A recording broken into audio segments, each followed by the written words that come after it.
अष्टाध्यायी जगन्माता यस्य चित्तात् समुत्थिता वेदानामुपकाराय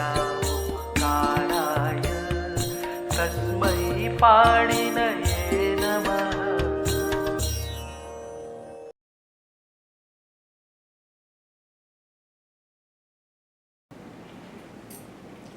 नमः पाणिनये। तो हम अनत्व के बाद हल्ग्यादि लोग कहेंगे। यद्यपि पुस्तक में चर्त और पदार्थ जष्ट दिया हुआ है, किंतु उसको छोड़ करके ये 35 पृष्ठ पर जो अपृक्त प्रत्ययों का लोप कहा गया है, जिसको हम हल्ग्यादि लोप कहते हैं, इसको हमें हल संधि में पहले पढ़ लेना चाहिए। ये सूत्र सपादी के हैं, 6वें अध्याय के प्रथम पाद में। और इसके बाद हम बाकी सूत्र पढ़ेंगे हल संधि के। तो 36 पेज पर देखिए सूत्र है हल्ग्याभ्यो दीर्घात् श्रुतिस्य पृक्तम हल। हल्ग्याभ्यो दीर्घात्, हल यानी व्यंजन, हल से उत्तर। हल्ग्याभ्य में पंचमी है, दीर्घात् में पंचमी है, तो पंचमी का अर्थ होगा उत्तर, तस्मात् इत्युत्तरस्य। तो हल से उत्तर, हल से परे, अथवा दीर्घ ग्यंत आबंत से परे। जो सु ती सी संबंधी अपृक्त हल होता है उसका लोप हो जाता है। अपृक्त का अर्थ होता है अपृक्त एकाल प्रत्यय है, ऐसा प्रत्यय जिसमें एक ही अल, एक ही वर्ण बचा हुआ हो।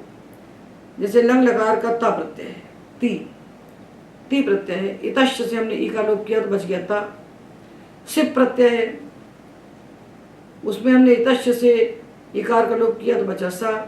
तो तिप सिप प्रत्यय जो हैं ये इकार का लोप होने के बाद ता सा बच जाते हैं। एक एक अक्षर बचता है, एक एक वर्ण बचता है, इसलिए अपृक्त एकार प्रत्यय सूत्र से इनकी अपृक्त संज्ञा होती है। और जो सुवौजस में सु प्रत्यय है, इसमें उकार की संज्ञा हो जाती है उद्देश्य जन्नासिक से, तो तस्य लोपा से उसका लोप करके जो बचता है सा हलंत, ये भी एक अल वाला प्रत्यय है, तो इसकी भी अपृक्त संज्ञा है। तो सु प्रत्यय और तिप और सिप, ये तीनों प्रत्यय अपृक्त हो जाते हैं। सु प्रत्यय उकार की संज्ञा होने से अपृक्त होता है, और सिप और तिप प्रत्यय इतश्च से कार का लोप होने के बाद अपृक्त हो जाता है। तो सु ती सी संबंधी जो अपृक्त है, सारे अपृक्त हलों को लोप नहीं करता। सु ती सी संबंधी जो अपृक्त है, तो पहले हो हल, हल यानी व्यंजन, और उसके बाद आए सु ती सी संबंधी अपृक्त हल। तो सु की आवश्यकता हमको पड़ेगी सुबंध प्रक्रिया में। सु का जो अपृक्त हल है उसका लोप हम करेंगे सुबंध प्रक्रिया में, और ती सी का जो अपृक्त हल है ता सा, इसका लोप हम करेंगे धात्वाधिकारी प्रक्रिया में। तो ये ता सा प्रत्यय जो हमको मिलेंगे लंग लकार में, तिप सिप के स्थान पर जो इकार का लोप करके बने हुए हैं, इनका हमें लोप करना है। लोप कब करना है हमको? इनका लोप करना है जब ये हल के बाद आए। तो हल के बाद आने वाले सु ती सी संबंधी अपृक्त हल का हम लोप करेंगे। तो ये जो सूत्र है 6-1 और 60 है, और उसके पहले दो सूत्र आते हैं लोपो वेर वली और वेर अपृक्तस्य। तो वस्तुतः संधि कहाँ से आरंभ होती है? अष्टाध्यायी में। अष्टाध्यायी में संधि का पहला सूत्र है लोपो वेर वली, ये पहला सूत्र है संधि का। और दूसरा सूत्र है हल्ग्याभ्यो दीर्घात् श्रुतिस्य पृक्तम हल। ये दो सूत्रों को हमें पढ़ लेना चाहिए। ये हमने दो 3 सूत्रों के छोटे छोटे से वर्ग बना दिए हैं, छोटे छोटे से समुदाय बना दिए हैं।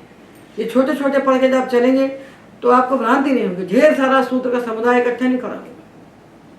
तो जैसे इष्टुत के लिए 2 सूत्र हमने पढ़ लिए, नत्व शत्र के लिए हमने 2 सूत्र पढ़ लिए। अब हमको 2 सूत्र पढ़ना, लोपो वेर वली और हल्ग्याभ्यो दीर्घात् श्रुतिस्य पृक्तम हल।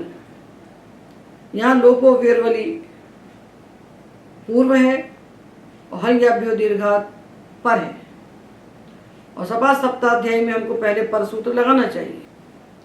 यदि हल्याभ्यो दीर्घात और लोपो वेरवली दोनों सूत्र एक साथ प्राप्त होते हैं तो वहाँ हम लोपो वेरवली को ही पहले लगाते हैं। तो क्यों भाई सपा सप्ताध्यायी में हम पूर्व सूत्र से काम करते हैं? तो कहते हैं इसलिए करते हैं कि लोपो वेरवली सूत्र बनाया। लोप होता है वकार यकार का वल परे होने पर। तो ऐसा सूत्र तो पाणिनि का ही बनाते नहीं। पाणिनि पहले स्थानीय कहते हैं इकाह, फिर कहते हैं यम, फिर कहते हैं अचि। तो व्योर लोपोवली कहना था उनको, व्योर लोपोवली सूत्र बनाना था। उतने अक्षर होते ना, कम ज़्यादा तो नहीं होते। तो स्थानीय पहले, फिर आदेश, फिर निमित्त, यही क्रम है उनका संधि करने का। झराम जश झसी, इको यणचि, यही क्रम है उनका संधि के सूत्रों को बताने का। पहले वो षष्ठी कहते हैं, फिर प्रथमा कहते हैं, फिर सप्तमी कहते हैं, पहले स्थानीय और फिर विधेय, उसके बाद निमित्त। तो लोपो वेरवली को उन्होंने ऐसा उल्टा क्यों बनाया? व्योर लोपोवली कहना था।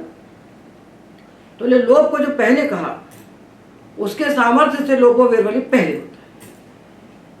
उसके सामर्थ्य से लोपो वेरवली सूत्र पहले लगेगा और हल्यादि सूत्र को रोक देगा। हल्यादि सूत्र से होने वाले अप्रयुक्त लोप को रोक के ये पहले हो जाएगा। तो इसका फल कहाँ पर मिलेगा हमको देखिए। तो लोपो वेरवली से हम लोप पहले करें कि हल्यादि सूत्र से अप्रयुक्त लोप पहले करें, ये दो जब एक साथ प्राप्त होते हैं तो हम परत्वाद हल्यादि लोप नहीं करते। लोपो वेरवली में पहले लोप ग्रहण के सामर्थ्य से हम पहले लोपो वेरवली से लोप करते हैं यकार वकार का। इसको वली लोप कहते हैं। जैसे धातु हमने लिया अजाहय, ये धातु है अजाहय, जाहय धातु है यंग लुगंत, अडागम हुआ लंग लकार में प्रत्यय आया था। अब देखिए यकार जो है हल है, यकार हल है, तो इसके बाद ये ता है यकृत है। तो हल्याभ्यो दीर्घात सूत्र से हमको ता का लोप करना चाहिए यकृत का, और पर है इसलिए वो लगने चाहिए उसको। यदि हम ता का लोप करेंगे तो अजाहय बन जाएगा, और हमारा इष्ट प्रयोग है अजाहत, क्योंकि पद के अंत में यम नहीं होते। अजाहत ये हमारा इष्ट प्रयोग है। ये तभी बन सकता है जबकि पहले हम लोपो वेरवली करें। तो ता जो है वल है, वल प्रत्याहार में आता है ता, इसलिए ता के परे होने पर हमने यकार का लोप कर दिया लोपो वेरवली से, तो बन गया अजाहत। अब अजाहत जब बन गया तो अब हल्यादि लोप की आवश्यकता नहीं रहेगी। अब हल्यादि लोप कैसे होगा? हल्यादि लोप होता है हल के बाद, तो हल तो चला गया, तो उसके बाद थोड़ी अजाहत। तो लोपो वेरवली और हल्यादि लोप ये दोनों जब एक साथ प्राप्त होते हैं तो पहले हमको वलिलोप करना चाहिए, और हल्यादि लोप वहां पर नहीं होगा। तो हल्यादि लोप को रोक करके वहां वलिलोप हमने कर दिया, तो अजाहत बना। ये पहला सूत्र है संधि का। अष्टाध्यायी में संधि का ये पहला सूत्र है, इसलिए हमको सबसे पहले इसको पढ़ना चाहिए। अब हमने जो इष्टुत्व इष्टुत्व न तो शब्द बता दिए सामान्य, ये सबसे बाद में होने वाले हैं। चतुर्थ पाद के सूत्र हैं इष्टुत्व इष्टुत्व, और तृतीय पाद के सूत्र हैं शत्व, और चतुर्थ पाद के सूत्र हैं हुनत्व। तो तृतीय चतुर्थ पाद के सूत्र हमने पहले बता दिए कि इनको आप रखे रहिए चुपचाप, इनको प्रयोग मत लाइए। जब सब आपका बन जाए तो सबसे अंत में उनत्व शत्व कीजिए, पहले उनत्व शत्व मत कर दीजिए, इसलिए इनको हमने पहले बता दिया। अब संधि वास्तव में हम यहाँ से आरंभ कर रहे हैं। हल संधि, हल संधि यहाँ से आरंभ हो रही है कि सबसे पहले लोपो वेरवली को हम देखेंगे। यदि यकार वकार हैं और उनके बाद वल है तो यकार वकार का लोप हो जाएगा वल परे होने पर, तो अजाहत प्रयोग बना। और इसके अलावा यकार वकार के अलावा यदि कोई दूसरा हल है तब हम हल्याभ्यो दीर्घात से अप्रयुक्त का लोप करेंगे। जैसे धातु लिया हमने अबाबंध, बाबंध धातु है, बा बंध धातु है और इसके बाद प्रत्यय आया ता अथवा सा या प्रत्यय। लंग लकार के तासा प्रत्यय आए, ये प्रत्यय इतश्च से इकार का लोप करके बने। अब ये धकार है हल और इसके बाद है अपृक्त प्रत्यय ता और सा, तो यहां हम अपृक्त प्रत्ययों को लोप कर देंगे। तो हल के बाद आने वाले अपृक्त प्रत्ययों का लोप होता है, तो यहां हमने इसका लोप किया। किंतु यदि यकार बकार के बाद ये आते हैं प्रत्यय, तब हमको वहां पर लोपो वेरवली प्राप्त होता है, तो हम पहले वली लोप करते हैं, तो हल्यादि लोप वहां पर प्राप्त नहीं होता। तो अबाबंध, इसके बाद तासा को लोप किया। अबाभ्रश्च, अबाभ्रश्च, जब भी हलंत धातु आएगा लग लकार में, इसके उदाहरण वही बनेंगे धातु अदादिगण के हों अथवा यज्ञलुगंत हो, बीच में कोई विकरण नहीं होगा, तभी तो प्रयोग बनेंगे। तो हम इस प्रकार से पढ़ें कि आद्यंत, यहाँ से वहाँ तक यज्ञलुगंत पर्यंत सारे शब्द हमारे सिद्ध हो जाएं। संधि सूत्र किसी प्रकरण के नहीं होते हैं, संधि सूत्र सामान्य होते हैं। जैसे सूर्य भगवान सामान्य है, सूर्य भगवान पूरे विश्व को प्रकाश देते हैं, हम उनको नारायण कहते हैं, और पूरी दुनिया के लोग पश्चिम के उनको आग का गोला कहते हैं, पर उनका प्रकाश सबके लिए बराबर होता है। जो नारायण कह के विष्णु स्वरूप मान का उनको जो रोज जल देते हैं उनके लिए, और आग का गोला कहने वालों के लिए उनका प्रकाश बराबर होता है। इसी प्रकार जो संधि सूत्र होते हैं, जो परिभाषा सूत्र होते हैं, ये सब के लिए उपकारक है। सारे प्रकरणों में जाकर जहाँ आवश्यकता होती है ये वहाँ काम करते हैं। इसलिए संधि के सूत्र न सुबंत के हैं, न तिङंत के हैं, न कृदंत के हैं, सबके हैं। परिभाषा सूत्र भी सबके लिए है। तो संधि के सूत्र, परिभाषा के सूत्र पूरी प्रक्रियाओं के उपयोग में आने के कारण इनको हमको प्रक्रिया से बाहर पढ़ना चाहिए, और इनको पढ़ने के बाद ही प्रक्रिया में प्रवेश करना चाहिए।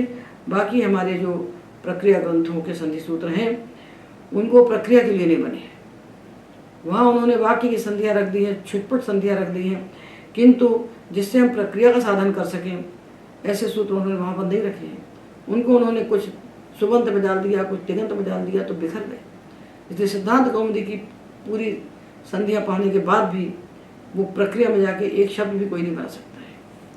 तो इसलिए हमने यहाँ पर वाक्य के सूत्रों को छोड़ करके प्रक्रिया के लिए जो उपयोगी हैं उनको इस पाणिनि के विज्ञान के अनुसार व्यवस्थित करके आपके सामने रखा है, ताकि हमें कैसे चलना है, और छोटे छोटे वर्ग बना दिए।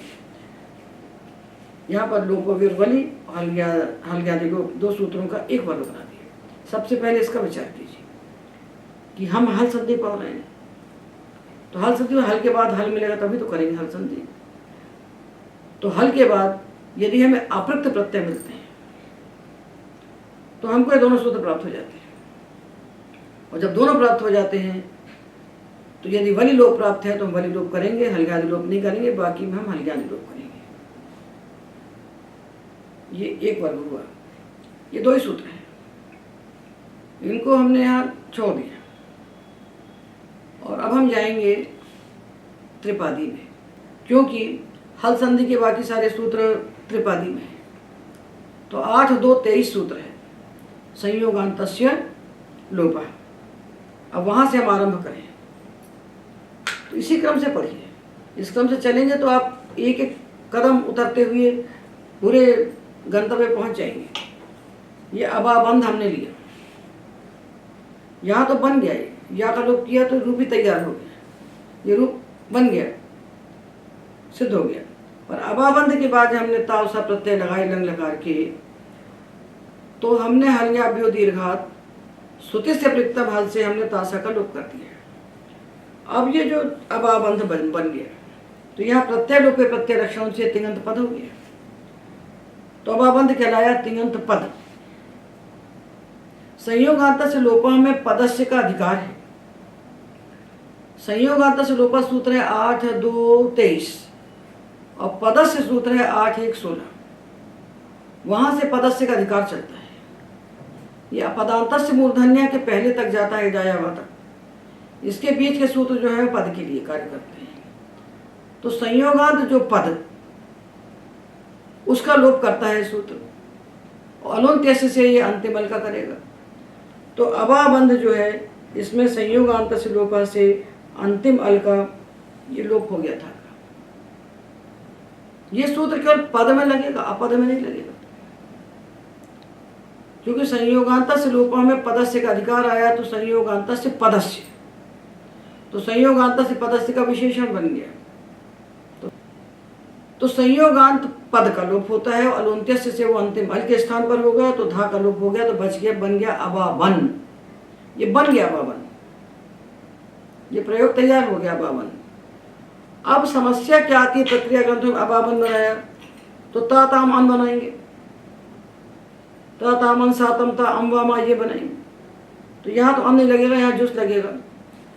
तो एक वचन बनाया, फिर द्विवचन बनाया, फिर बहुवचन बनाया, फिर मध्यम बनाया, फिर उत्तम बनाया। क्यों हम सब इकट्ठा बनाएंगे? सबका जब अलग अलग विज्ञान है तो हम सब नहीं बनाएंगे, हम समानाकार जो इनको लेके बनाएंगे। तो अभी हम बना रहे हैं अपृक्त प्रत्यय परे होने पर हम किस प्रकार से कार्य करें। तो हमने देखा कि अपृक्त प्रत्यय परे होने पर लोपो विर्वली से यदि प्राप्त है यकार वकार का लोप, तो उसको हम कर दें। पहले यकार वकार अंत में नहीं है तो हम हलग्यादि सूत्र से अपृक्त प्रत्ययों को लोप करते हैं, और अपृक्त प्रत्ययों को लोप होने के बाद जो बच गया वो तिङंत पद हो गया। जब तिङंत पद हो गया तो सही उस तिङंत पद के अंत में या किसी भी पद के अंत में यदि संयोग है, किसी भी पद के अंत में यदि संयोग है तो उसका नाम होगा संयोगांत पद। उस संयोगांत पद के अंतिम अल का हम लोप करेंगे संयोगांत से लोपा सूत्र से। तो देखिए हमने संयोगांत से लोपा से संयोगांत पद के अंतिम अल का लोप किया, तो अबाबंध से हमने अबाबन बना लिया। किंतु यदि पद के अंत में ऐसा संयोग है जिस संयोग के आदि में दंत सकार हो अथवा ककार हो, तो इस सूत्र लगेगा इसको संयोग आदि और अंतेच, वहां पर संयोगांत से लोपा नहीं लगेगा। ये 37 पृष्ठ पर है, प्रथम भाग में अष्टाध्यायी सहज बोध की प्रथम भाग के 37 पृष्ठ पर दिया इसको संयोग आदि और अंतेच। तो यहां हम किसका लोप करेंगे? तब संयोगांत से लोपा नहीं करेंगे। और ये सूत्र केवल पद के लिए नहीं है, यह है झनि पदांत है। ये पदांत में भी लगता है और झल परे होने पर भी लगता है। जैसे हमने धातु लिया अतातक्ष और अला लस्य, तो अतातक्ष के बाद अपृक्त प्रत्यय आयतासा और अला लस्य के बाद अपृक्त प्रत्यय आयतासा, तो इनका हलग्यादि लोप तो हमने कर दिया, इन सबका हमने हलग्यादि लोप कर दिया। अब ये बच गए अतातक्ष अला लस्य, ये बन गए पद। इनकी सुप्तिङन्तम पदम से पद संज्ञा हो गई। अब ये कैसे पद बने हैं कि इनके अंत में का और शा का संयोग है। ये क्षा जो है ये बना है का और शा से, और ये संयोग जो है सा और जा का। तो इस संयोग के आदि में ककार है और सा और जा के संयोग के आदि में सकार है। तो जब पद के अंत में ऐसा संयोग हो जिस संयोग का पहला वर्ण हो ककार अथवा पहला वर्ण हो सकार, तो हम का और सा का लोप करते हैं संयोगांत से लोपा से अंतिम अल का लोप नहीं करते हैं। और ये सूत्र केवल पदांत में नहीं लगता, ये पदांत में भी होता है और झल परे होने पर भी होता है। तो अतातक्ष का बन गया अतातश, अतातश, और अला लस्य से बन गया अला लज, अतातश और अला लज। इतना हमने बनाया। अब इसके आगे क्या होगा, इसको हम यही नहीं बनाएंगे, इसको हम आगे बनाएंगे, क्योंकि इसको बनाना शुरू करेंगे तो हम पदांत वाले कार्यों को हमें छोड़ना पड़ेगा। तो पहले पद के अंत में जो संयोग है उन संयोगांत पदों का अथवा संयोगांत अपदों का पूरा विचार करके फिर आगे की प्रक्रिया में जाएंगे। इसलिए अभी हम ये बिल्कुल नहीं करेंगे और हमें करना नहीं चाहिए कि अतातक्ष के हमने का लोप किया, अब अतातश बन गया, तो इस शा को आगे हम क्या करें, और अला लज्ज में हमने सा का लोप किया तो अला लज बन गया, इसको आगे हम क्या करें, इसको आगे हम कुछ नहीं करेंगे। इसके विषय में जो सूत्र लगेंगे उनको हम आगे बताएंगे। अभी इसी प्रक्रिया को आगे लेकर के हम 2 सूत्र यहाँ और पढ़ेंगे। 2 सूत्र पढ़ने से संयोगांत की बात पूरी हो जाएगी और उनको आगे क्या विकास करना है उसके विषय में हम आगे बताएंगे। अब देखिए, हम विचार किसका कर रहे हैं? संयोग का। अंत में संयोग हो और उसके बाद अपृक्त प्रत्यय है, तो अपृक्त प्रत्यय को तो लोप हो ही जाएगा, हल के बाद आए। और लोप होने के बाद यदि पद के अंत में संयोग है तो संयोगांत से लोप हमने कर दिया। किंतु यदि ऐसा पद है जिसके आदि में सकार ककार है तो हमने अंत का लोप नहीं किया, सकार ककार का लोप किया, इसको संयोग आदि और अंत्य से, और लोप करके हमने उनको रोक दिया। अब हम देखेंगे अचोकूर्द, ये धातु है, यज्ञ धातु है, कूर्द से हमने चोकूर्द बनाया, लंग लकार में अट का आगम कर दिया तो अचोकूर्द। इसके बाद तासा प्रत्यय आए तो अचोकूर्द ये संयोगांत पद बन गया। इसके अंत में रा और दा का संयोग है, तो राधा का संयोग है और उसके आदि में सकार ककार नहीं है, तो यहाँ इसको संयोग आदि और अंत्य से तो प्राप्त नहीं है, पर यहाँ संयोगांत से लोपा अवश्य प्राप्त है, क्योंकि ये तिङंत पद है और इसके अंत में रा और दा का संयोग है, तो हमको यहाँ दकार का लोप प्राप्त होता है। तो उसका नियम करता है सूत्र आगे राजसस्य, उसी के बाद है संयोगांत से लोपा के बाद राजसस्य। रात में पंचमी है तो कहता है राजसस्य, रा के बाद सा का लोप होता है। और यदि सूत्र का हम ऐसा करते हैं रा के बाद सा का लोप होता है तो असंगत हो जाएगा, तो संयोगांत से लोपा से हो जाता। संयोगांत से लोपा के रहते हुए जो राजसस्य सकार का लोप करने के लिए कहता है तो असंगत हो रहा है, व्यर्थ हो रहा है। तो सिद्धे सत्यारभ्यमानो विधि नियमाय कल्पते। संयोगांत से लोपा से उस सकार का लोप सिद्ध होते हुए यदि सूत्र सकार का लोप कर रहा है तो व्यर्थ होकर के नियम करता है। तो क्या नियम करता है कि रात सस्यैव लोपो नान्यस्य। यदि ऐसा संयोग है जिसमें पहले रा है और बाद में सा है तो सा का ही लोप होगा और दूसरे का लोप नहीं होगा। तो ऐसा संयोग है जिसमें पहले तो रा है और बाद में सा नहीं है तो उसका लोप नहीं होगा। तो ये सूत्र लोप करने के लिए नहीं बना, ये सूत्र लोप ना करने के लिए बना है। रा के बाद आने वाले केवल सा का लोप हो सकता है और बाकी किसी हल का लोप रा के बाद नहीं होगा। जब लोप नहीं होगा तो दा ज्यों का त्यों रह जाएगा। तो राजसस्य ने नियम किया कि रा के बाद केवल सा का लोप आप कर सकते हैं और रा के बाद आने वाले किसी हल का लोप आप नहीं कर सकते। तो राजसस्य के नियम से दकार का लोप नहीं हुआ और अचोकूर्द को हमने ऐसा ही रोक लिया। आगे क्या होगा इसको भी हम आगे बताएंगे। जब सब पूरे लोप की बात हो जाएगी तब आगे की प्रक्रिया में प्रवेश करेंगे, इससे संधि का विज्ञान हो जाएगा। अब इसी प्रसंग में हम देखें अमो मूर्छ धातु आया और तो तुर्व धातु आया, और इन दोनों धातुओं के बाद भी हमको लंग लकार के ताव सा या अपृक्त प्रत्यय मिले। और यहाँ भी हमको हल्याभ्यो दीर्घा श्रुति प्रकृतम हल से जब अपृक्त का लोप प्राप्त हुआ तो ये लोप हम नहीं करते हैं। जो हम हल्यादि लोप करते हैं हल्याभ्यो दीर्घा सूत्र से हल के बाद आने वाले अपृक्त तकार सकार का लोप करते हैं, उस लोप को हम छकारांत वकारांत धातुओं के बाद नहीं करते हैं, क्योंकि ये दो सूत्र, दो जो छकारांत वकारांत धातु हैं इनके लिए राल लोपा सूत्र बना है और वो अंगाधिकार का सूत्र है, अंगाधिकार का सूत्र है। और वारणादांगम बलीय ये जो कार्य करता है ये प्रत्यय को मान करके करता है। तो हल्यादि सूत्र जो है ये वर्ण कार्य है और राल लोपा जो है ये अंग कार्य है। तो ये कहता है कि रा के बाद आने वाले छकार वकार का लोप हो जाता है। रेप के बाद आने वाले छकार वकार का लोप हो जाता है। कब होता है? झली, झल परे होने पर। और भी निमित्त उसके हैं, उनकी चर्चा यहाँ हम नहीं कर रहे हैं। झल परे होने पर अनुनासिक परे होने पर और पिप परे होने पर। तो यहाँ उदाहरण आपको झल का देंगे।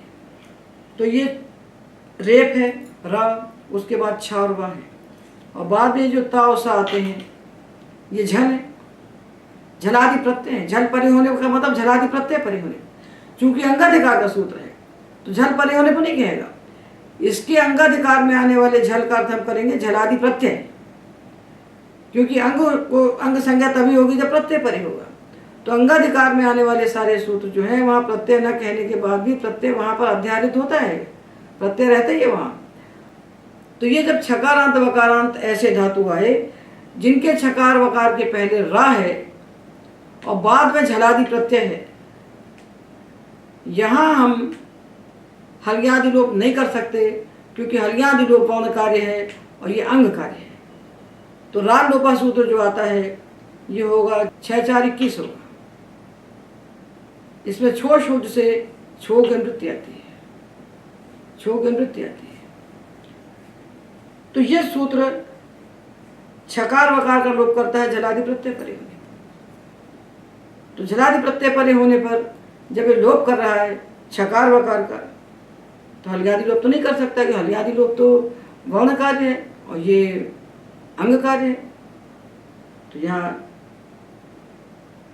छकार वकार का लोप किया, तो जब हल्यादि ने इसका लोप नहीं किया तो तिङन्त पद नहीं बनाए।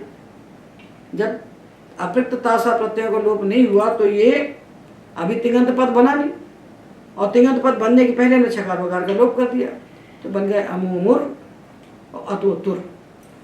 उपधा को हमने गुण किया तो अमोमोर और अतोतोर बन गए। तब हम अप्रक्त प्रत्यय का लोप कर देंगे।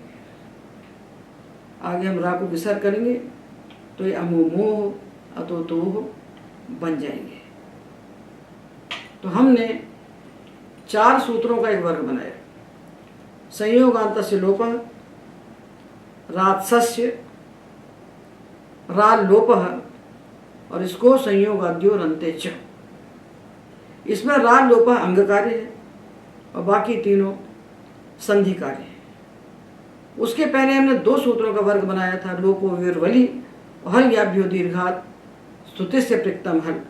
तो 2 सूत्र वहाँ हम पढ़े और 4 यहाँ पढ़े। इन 4 में 3 सूत्र संधि के हैं, रा लोपा अंगाधिकार का है, किंतु उसको यहाँ लाकर इसलिए दिखा दिया कि यहाँ पर हमको जो राजसस्य इत्यादि में बाधा ना हो, तो यहाँ इसको विचार कर लें हम। तो 4 सूत्र, पहले हमने 2 सूत्र पढ़े इष्टुत्व इष्टुत्व के, फिर हमने शत्व नत्व को पढ़ा, उसके बाद हमने वलि लोप और अप्रक्त लोप पढ़ा, उसके बाद संयोगांत में होने वाले जो कार्य थे उनके साथ रा लोभा को मिला करके 4 सूत्र हमने पढ़े। इस प्रकार छोटे छोटे प्रकरण हम बना के रख रहे हैं सामने, इनको विचार कीजिए। तत्काल वहाँ आगे क्या होगा ये मत सोचिए, आगे सोचेंगे तो ये जो एक विचार चल रहा है संयोगांत का, वो विचार छूट जाएगा। आगे क्या होगा उसको सबको एक साथ देकर हम चलेंगे। ये विधि है पाणिनि की। अच्छा, कूर्द में हमने रा के बाद आने वाले दा का लोप नहीं किया। क्यों नहीं किया? राजसस्य के नियम से नहीं किया। अब दा को क्या होगा ये बताना यहाँ का काम नहीं है, ये यहाँ का विचार नहीं है।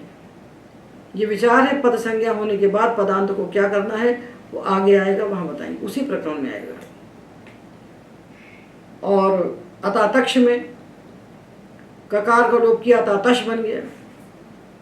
अब ये पद बन गया, तो पदांत शकार को क्या करना है, पदांत दकार को क्या करना है। अलालज में हमने सकार का लोप किया तो अलालज बन गया। इस पदांत जकार को क्या करना है, तो पदांत को क्या करना है ये आगे इसी त्रिपादी के प्रकरण से लेकर इसकी व्याख्या हम आगे करेंगे। आज इस व्याख्यान को यहीं समाप्त करते हैं। एतवदेव।